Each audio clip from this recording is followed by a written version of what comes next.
مستكبر أو كما قال عليه الصلاة والسلام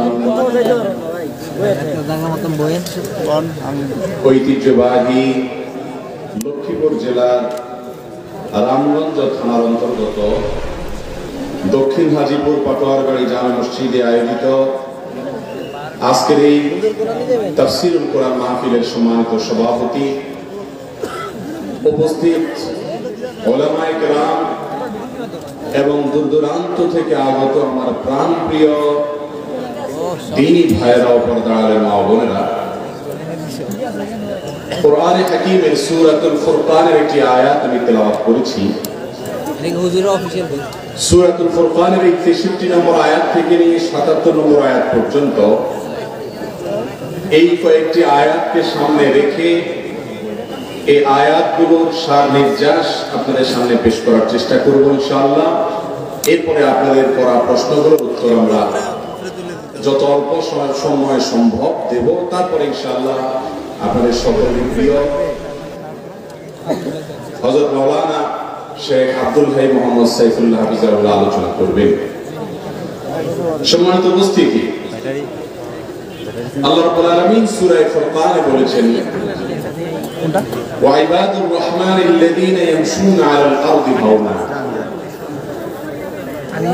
রহমানের বান্দাগণের কিছু বৈশিষ্ট্য আছে, কিছু বিশেষ গুণ আছে। এই গুণ এবং বৈশিষ্ট্যগুলো যদি কোনো মানুষের মধ্যে থাকে তাহলে সেই ব্যক্তি রহমানের বান্দা, আল্লাহর বান্দা হিসেবে বিবেচিত হবে। আর এই গুণগুলো যদি কারোর মধ্যে না থাকে, এর বিপরীত গুণ থাকে, তাহলে সে শয়তানের বান্দা হিসেবে আল্লাহর কাছে বিবেচিত হবে। আমরা কি আল্লাহর বান্দা হতে চাই না শয়তানের বান্দা? আল্লাহর বান্দা হতে চাই। আল্লাহর বান্দা হওয়ার জন্য যা যা করা দরকার সে কাজগুলো করলেই যে আমরা স্বয়ংক্রিয়ভাবে আল্লাহর বান্দা হয়ে যাব, এমনটিও মনে করার কোনো কারণ নেই। আল্লাহর বান্দা হওয়ার জন্য যা যা করা দরকার সে কাজগুলো করার পরেও আল্লাহ যদি আমার সে বন্দিগি, আমার সে দাসত্ব, আমার সে গোলামি যদি গ্রহণ না করেন, তাহলে সেক্ষেত্রে আমি আল্লাহর বান্দা হতে পারব না। সূরাতুল ফুরকানের এই আয়াতগুলোতে আল্লাহ সুবহানাহু ওয়া তাআলা বলে দিয়েছেন বিশেষ কয়েকটি গুণ আছে, বৈশিষ্ট্য আছে। এই গুণগুলো যদি কোনো মানুষ অর্জন করতে পারেন তাহলে সেই মানুষকে আল্লাহ তাআলা নিজে পরিচয় করে দিচ্ছেন সে আমার বান্দা, রহমানের বান্দা। সেই গুণগুলো অর্জন করার চেষ্টা করা একজন আখিরাতে জান্নাত প্রত্যাশী মানুষের অন্যতম একটি বড় কাজ। সেই গুণগুলোর ভিতরে প্রথম গুণ সম্পর্কে বলতে গিয়ে আল্লাহ তাআলা বলছেন, আল্লাযীনা ইয়ামশুনা আলাল আরদি হাওনা। আল্লাহ তাআলা যাদেরকে নিজের পরিচয় দিয়ে বলবেন তারা আমার বান্দা, আল্লাহ তাদের বন্দেগীকে স্বীকৃতি দিয়েছেন, আগাম স্বীকৃতি।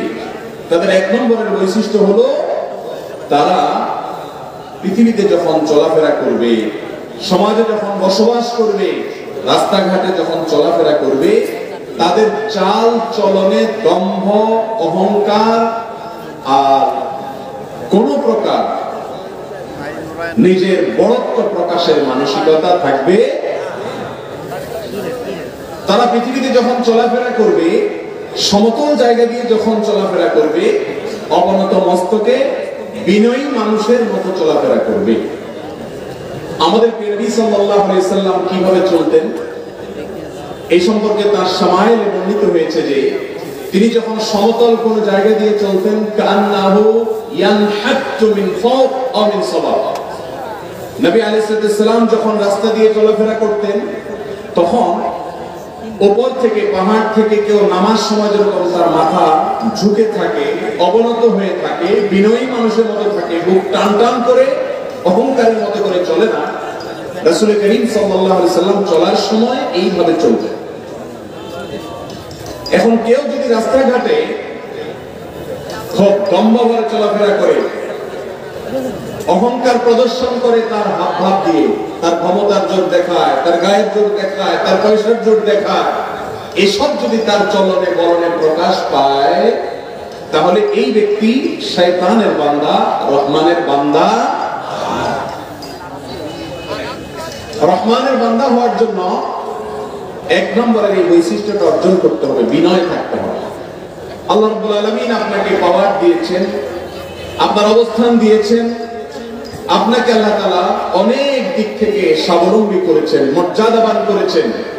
আপনি যদি বুক টান টান করে অহমিকা প্রদর্শন করেন, তাহলে আল্লাহ তাআলা আপনাকে তার গোলাম হিসাবে স্বীকৃতি দিবেন।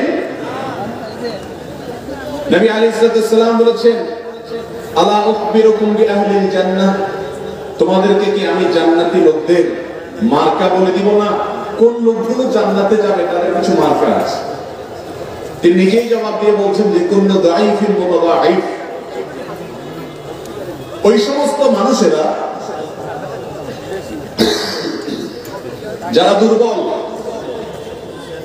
সমাজের মানুষরা তাদেরকে দুর্বল মনে করে, নিরীহ কিসিমের মানুষ, ব্যক্তিগত জীবনে তাওহীদ আছে, ইসলামের সমস্ত ফরজ বিধানগুলো মেনে চলে, আল্লাহর আদেশ নিষেধ অনুযায়ী চলে, আর তার চাল চলনে, আচার আচরণে, কাজে কারবারে সে এমন ভাবে চলে যে সমাজের মানুষ তাকে অমায়িক মানুষ হিসেবে স্বীকৃতি দেয়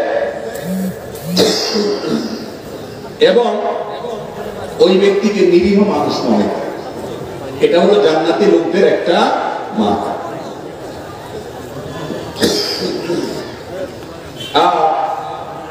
এর বিপরীতে জাহান্নামী লোকদের মার্কা হলো তারা দম্ভ বলে চলে, দাপট দেখায় চলে, গায়ের জোর জাহির করে, সবাইকে দমায় রাখতে চায়, তার কথাই সবার উপরে রাখতে চায়। এই অহংকারী মানুষদেরকে নবী আলাইহিস সালাম বলেছেন এই লোকগুলির মধ্যে জাহান্নামী লোকদের মার্কা এবং আলামত আছে। আল্লাহ তাআলা আমাদের সবাইকে বিনয়ী মানুষদের কাতারে শামিল হওয়ার তৌফিক দান করুন। তাহলে এক নম্বরে রহমানের বান্দাদের বৈশিষ্ট্য হলো পৃথিবীতে চলাচল করার সময়, হাঁটার সময় অহংকার প্রকাশ করবে, বিনয় প্রকাশ করবে। নাম্বার 2, দ্বিতীয় বৈশিষ্ট্যটা প্রথমটার সাথে সংশ্লিষ্ট। তার কারণ হলো এই দুনিয়াতে যে লোক নরম হয়ে চলে, নিরীহ হয়ে থাকে, অহংকার করে না, বিনয়ী হয়ে চলে, সমাজের মানুষ তাকে খুব শ্রদ্ধা করে না তাকে পাত্তা দেয় না। শুধু পাত্তা না দেওয়া, বাংলায় একটা কথা আছে, ভালো মানুষের ভাত নাই। ভালো মানুষের শুধু ভাত নাই বললে ভুল হবে। ভালো মানুষের ভাত তো নাই নাই, সামনে রুটি থাকলে ওইটাও সবাই খাবে।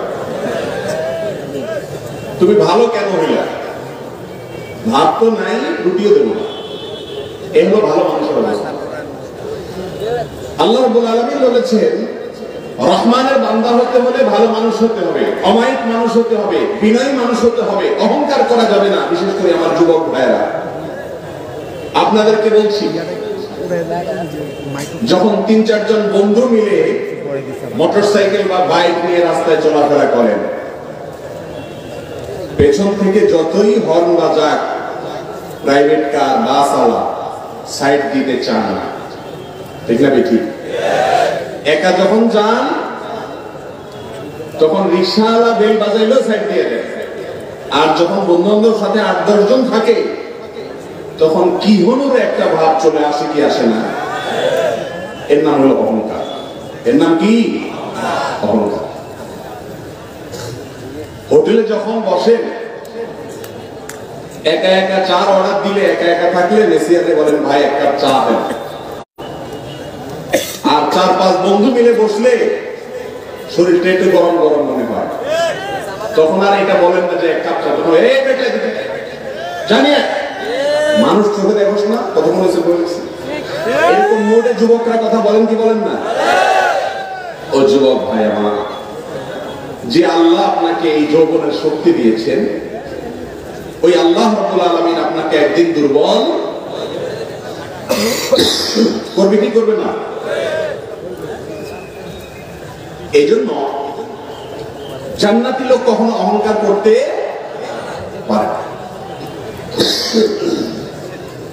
বাসে যখন একা একা যুবক যায় আর কাউকে আমরা মানুষ মনে করতে রাজি। রাসূল করিম সাল্লাল্লাহু আলাইহি ওয়াসাল্লাম এর সাহাবীরা একবার দেখলেন একটা কুস্তি চলছে, কুস্তিতে এক লোক তার প্রতিপক্ষকে বারবার ঘায়েল করে ফেলছে, হারায় দিচ্ছে। তখন সাহাবা একরাম বললেন যে মাশাআল্লাহ, কত বড় বীর, মারাত্মক বাহাদুর মানুষ। নবী সাল্লাল্লাহু আলাইহি ওয়াসাল্লাম বলেছেন, বুখারীতে হাদিসটি বর্ণিত হয়েছে, তোমাদেরকে কি আমি বলে দিব না, আল্লাহ আদুল্লুকুম আলা মান হুয়া আশাদ্দু মিনকা, আমি তোমাদেরকে বলবো না যে এর চাইতে বড় বীর কে? বলে রাসূলুল্লাহ অবশ্যই বলেন কে? তখন বলেছেন যা কারোর উপরে রাগ হয়েছে, তার ক্ষমতা আছে রাগ দেখানো, কিন্তু সে হজম করে ফেলেছে রাগটাকে, অহংকার করেনি, এই ব্যক্তি হলো আসল বীর। আর রাগ উঠলেই ছেড়ে দেয়, ধরে রাখতে পারে না, এ হলো ডায়রিয়ার রোগীর মতো আউট অফ কন্ট্রোল। একে সমাজের মানুষ মনে করে অনেক বাহাদুর, ও আসলে রোগী। যুবক ভাইয়েরা আমার, রোগী হবেন না সুস্থ হবেন? সুস্থ হতে হলে কখনো অহংকার করবেন না। কখনো অহংকার, কিসের অহংকার, তার সাথে অহংকার। 5 থেকে 7 বার যদি টানা ডায়রিয়া হয়, বিছানা থেকে উঠতেও পারে না, সে মানুষের আবার অহংকার করার সাথে। আল্লাহ তাআলা আমাদেরকে বিনয়ী হওয়ার তৌফিক দান করুন। এটা এখন সোনার হরিণ হয়ে গেছে ভাই, ওয়াজ করা অনেক সহজ, ভেতর থেকে নিজেকে ছোট মনে করা, বিনয়ী হওয়া, বিনম্র হওয়া, ভালো মানুষ হয়ে চলা, এটা বড় কঠিন একটি বিষয়। আল্লাহ তাআলা আমাদের সবাইকে এগুলোকে অর্জন করার তৌফিক দান করুন।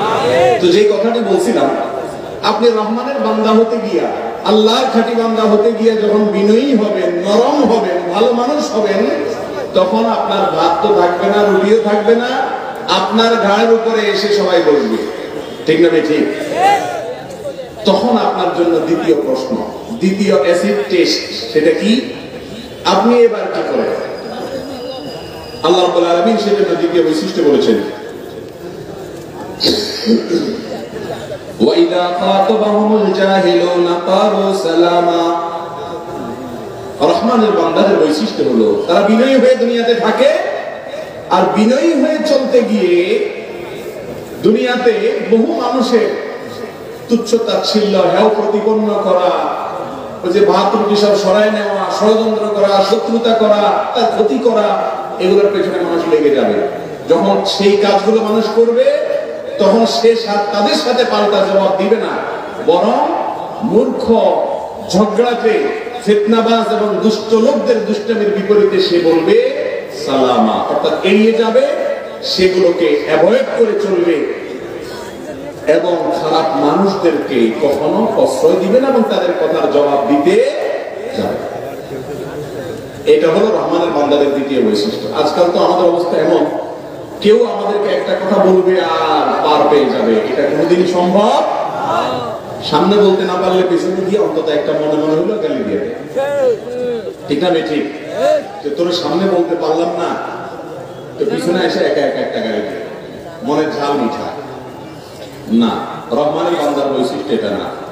ওয়াইদা খাতাবাহুল জাহিলুন ক্বালু সালামা। মূর্খ লোকেরা, ঝগড়াটে লোকেরা যখন ঝগড়া করতে আসবে, দেখবেন এই লোক ব্যাককল মানুষ, এর সাথে ঝগড়া করে কোনো লাভ হবে না, সে বুঝবে না, তার সে বুদ্ধি নাই, বা সে অহংকারী, বেয়াদব, তাহলে সেক্ষেত্রে তাকে এড়িয়ে যেতে হবে, তার সাথে ঝগড়া করা যাবে। কেউ ঝগড়া করছে, আপনি ঝগড়া করবেন না, এটা আরেক কঠিন করবে নাকি সহজ কাজ? আপনি কেউ ঝগড়া করলে যদি ঝগড়া না করেন,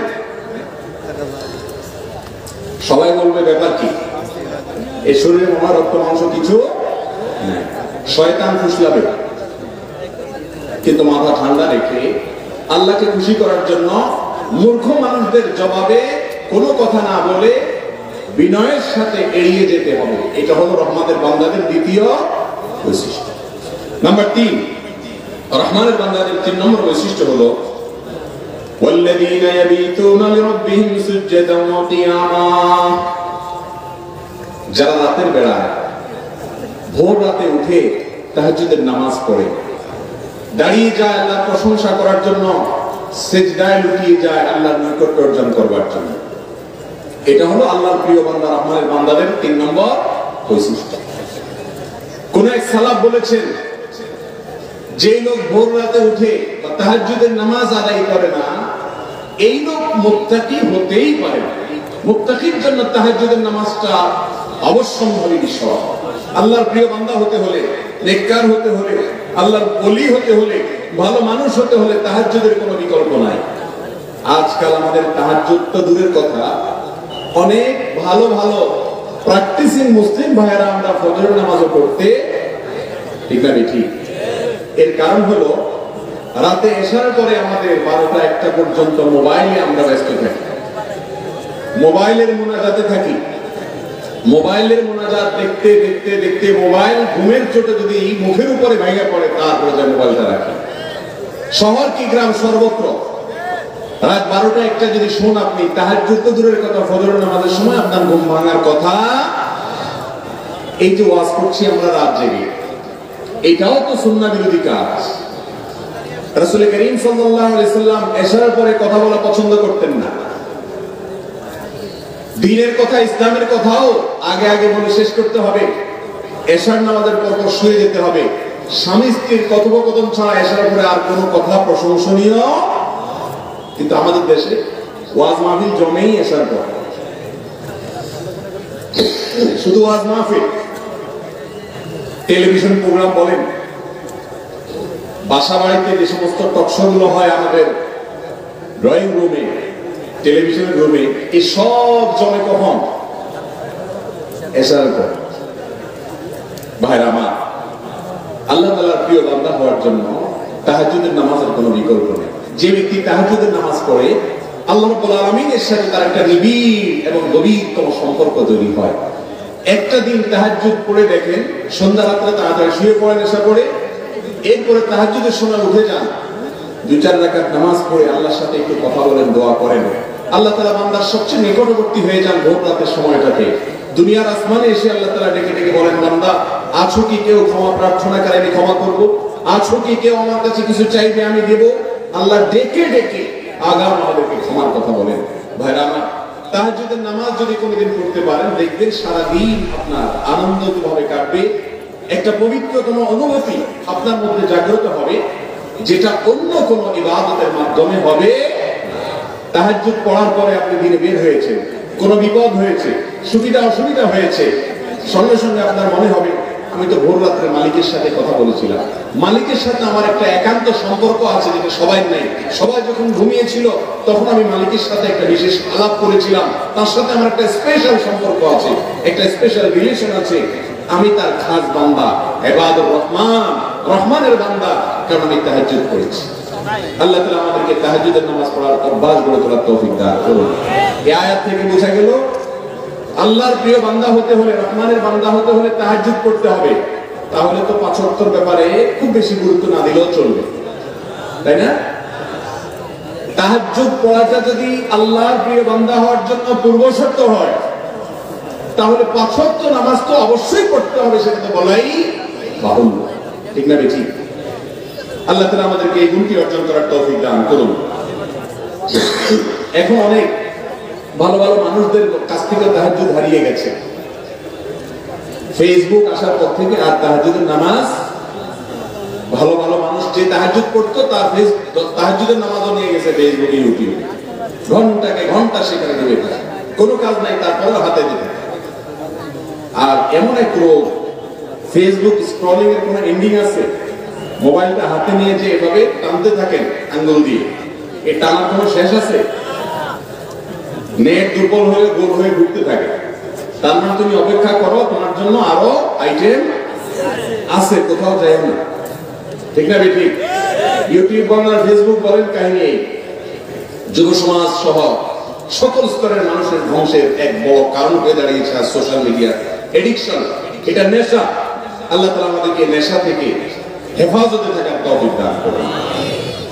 তাহলে আল্লাহ তাআলার প্রিয় বান্দা হওয়ার জন্য ভাইরা আমার তাহাজ্জুদের অভ্যাস গড়ে তুলতে হবে। আর তাহাজ্জুদের অভ্যাস গড়ে তোলার জন্য সন্ধ্যা রাত্রে তাড়াতাড়ি শোয়ার কোনো বিকল্প হতে পারে না।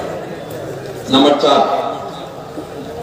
والذين يقولون ربنا اصرف عنا عذاب جهنم إن عذابها كان غراما إنها ساءت مستقرا ومقاما রহমানের বান্দাদের 4 নম্বরের বৈশিষ্ট্য হলো তারা আল্লাহর কাছে জাহান্নাম থেকে পানাহ চায়। কোথা থেকে পানাহ চায়? জাহান্নাম থেকে পানাহ চায়। এটাও হারিয়ে গেছে। কিভাবে হারিয়ে গেছে আমি বলি। আমাদের আল্লাহর কাছে দোয়া দুরূদ এগুলো বেশিরভাগ হয় দুনিয়ার বিষয়কে কেন্দ্র করে। নিজে দোয়া করলেও দুনিয়া, হুজুরের কাছে দোয়া চাইলেও দুনিয়া। আপনারা আজ পর্যন্ত জীবনে শুনছেন যে কোন লোক একটা দোয়ার অনুষ্ঠান করছে? কেন? একজন হুজুরকে আনছে, দোয়া চাইছে বা দোয়ার অনুষ্ঠান করছে এই উদ্দেশ্যে যে হুজুর দোয়ার অনুষ্ঠান করছে এই জন্য যে আল্লাহ যেন আমাকে জাহান্নাম থেকে মুক্তি দেয়। শুনছেন এরকম দোয়ার অনুষ্ঠান? দোয়ার অনুষ্ঠান তো পরের কথা, নিজেও আল্লাহর কাছে দোয়া চাইলে দুনিয়ার রুটি রুজি চায়। আল্লাহ ঘর বাড়ি দেন, ছেলে সন্তান দেন, বউটারে মানুষ করে দেন, ছেলে মেয়েগুলোকে মানুষ বানায় দেন, বউরা বলে জামাইটারে মানুষ করে দেন, বাস এই ঠিক না ঠিক? আহকামুল হাকিমিন রব্বুল আলামিনের কাছে শুধু দুনিয়া চাচ্ছেন। আল্লাহই শিখিয়ে দিয়েছেন রব্বানা আতিনা ফিদ দুনিয়া হাসানা ওয়া ফিল আখিরাতে, শুধু দুনিয়া চাইও না, আল্লাহর কাছে মূল চাওয়া তো হবে আখিরাত, সাথে দুনিয়াটাও চাইবেন। এখন আমাদের আখিরাতের আসলে তেমন কোনো দরকার, কারণ আমাদের আখিরাতটা হলো টুকটাক আর দুনিয়াটা হলো ঠিকঠাক, ঠিক না ঠিক? এই জন্য দুনিয়া চাই আমরা আল্লাহর কাছে, দিন চাই না।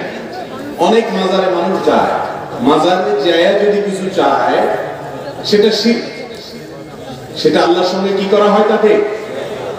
এই শিরকের ক্ষেত্রে এসে আরেকটা গলত করে, শিরক তো করে মাজারে কেউ আজ পর্যন্ত আপনারা শুনছেন যে পৃথিবীর কোন মাজারে কেউ এই উদ্দেশ্যে গেছে যে সেখানে গেলে আল্লাহ আমাকে জাহান্নাম থেকে মুক্তি দিবে? শুনছেন আপনারা আজ পর্যন্ত? জান্নাতুল ফিরদাউস পাওয়ার আশায় মাজারে গেছে, শুনছেন আজ পর্যন্ত আপনারা? জীবনে কখনো শুনছেন? মসজিদে জিলাপি মিষ্টি নিয়ে আসছে, বেদাতি পদ্ধতিতে মিলাদের মাধ্যমে দোয়া করাবে, এনে বলছে হুজুর মিলাদের জন্য মিষ্টি আনলাম, মিলাদের অ্যারেঞ্জ করছি, আপনার হাদিয়াও দিলাম, সবই ঠিক আছে, দোয়া করেন। হুজুর বলে কি জন্য মিলাদ করার উদ্দেশ্য কি? বলে হুজুর আল্লাহ যেন আমাকে জাহান্নাম থেকে মুক্তি দেয়। শুনছেন আজ পর্যন্ত? তার মানে কি আপনাদের জান্নাতে, আমাদের জান্নাতে যাওয়াটা নিশ্চিত হয়ে গেছে, জাহান্নাম থেকে বাঁচা নিশ্চিত হয়ে গেছে? তাহলে আল্লাহর কাছে সবকিছু চান সঠিক বেঠিক বিভিন্ন পদ্ধতিতে, শিরকি পদ্ধতিতে বা সঠিক পদ্ধতিতে, কিন্তু জাহান্নাম থেকে পানাহ চাওয়া হয় ভাইরা আমার। যে জাহান্নামের ভয়ে আল্লাহর প্রিয় বান্দারা, আল্লাহর নৈকট্যপ্রাপ্ত বান্দারা চোখের পানি ফেলে ভয়ে থরথর করে কাঁপতে থাকে, সেই জাহান্নাম থেকে যদি পানাহ না চান, যাওয়ার পরেও অনেকে পানাহ পাবে না। সেখানে আপনার জীবনে 30, 40, 50 বছর চলে গেছে, 1 মিনিট জীবনে চোখের পানি ফেলে একাকী মালিকের কাছে হাত তুলে দোয়া করেছেন কিনা কখনো? আল্লাহ এত খারাপ আমি, এত ভুল কাজ করি, আল্লাহ আপনি ক্ষমা করে একটু জান্নাতটা দিয়েন, আল্লাহ জাহান্নামে দিয়েন না। এটা আমাদের জীবনে খুব বেশি হয়। কিন্তু আল্লাহর প্রিয় বান্দা হতে হলে জাহান্নাম থেকে আল্লাহর কাছে পানাহ চাওয়ার অভ্যাস থাকতে হবে। করবেন তো ইনশাআল্লাহ?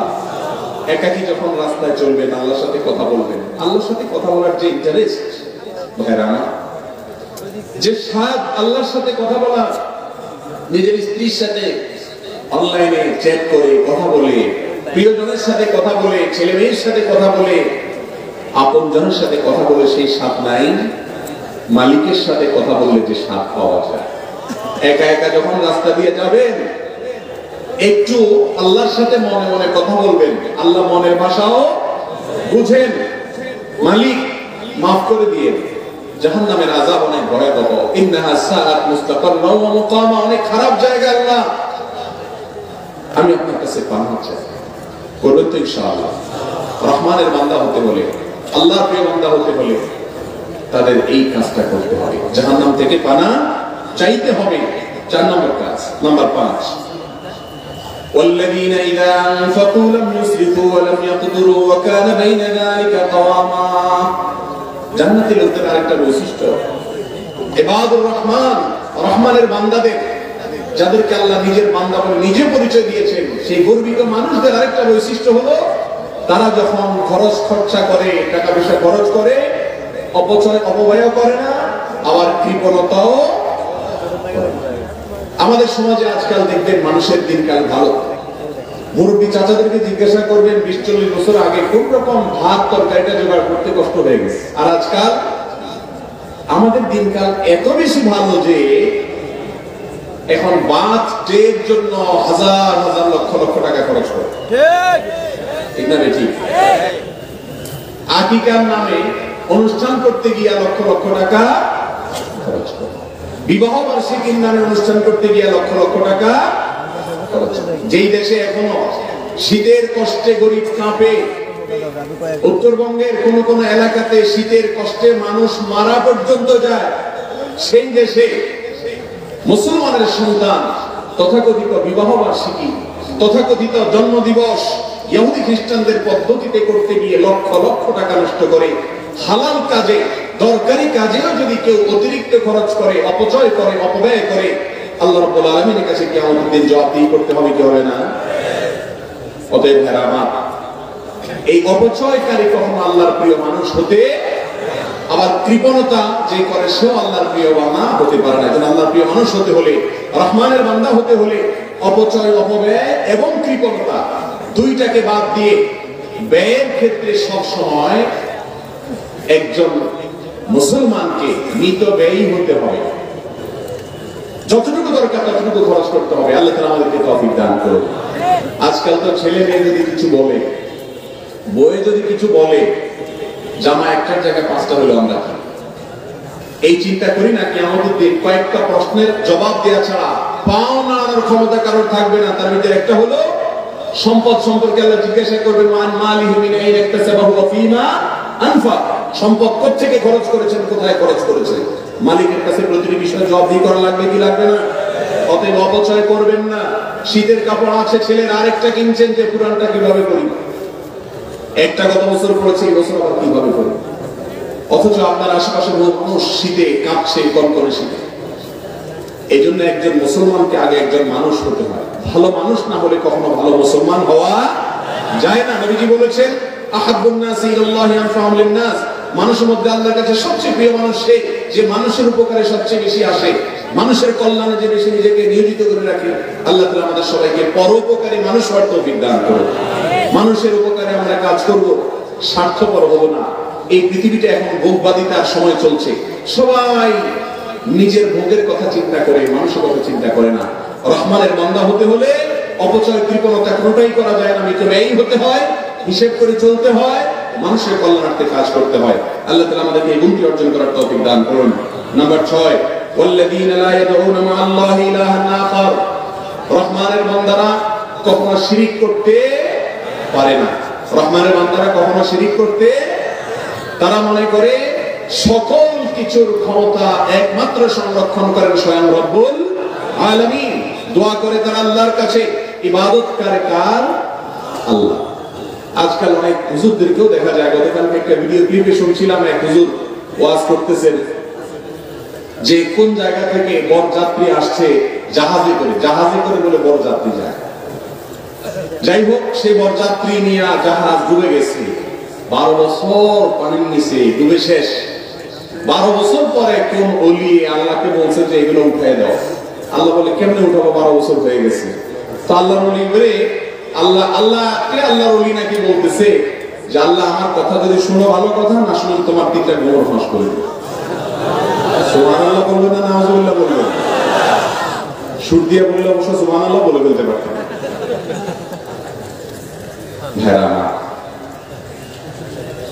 এই সমস্ত আলোচনা এদেশের মুসলমানরা গোগ্রাসে গিলছে। জাহাজ 12 বছর পানির নিচে ডুবে গেছে, আল্লাহর ওলির সাথে উঠানোর জন্য আল্লাহকে আলটিমেটাম দেয়। চিন্তা করেন, যেখানে আল্লাহ নবী মুসা আলাইহিস সালাম কিয়ামতের দিন ইয়া নাফসি ইয়া নাফসি করবে, সে আল্লাহকে বলে, বাংলার পীর বলে যে আল্লাহকে আলটিমেটাম দেয়, তোমার গোবর ফাঁস করে দেবে। ভাইরা আমার,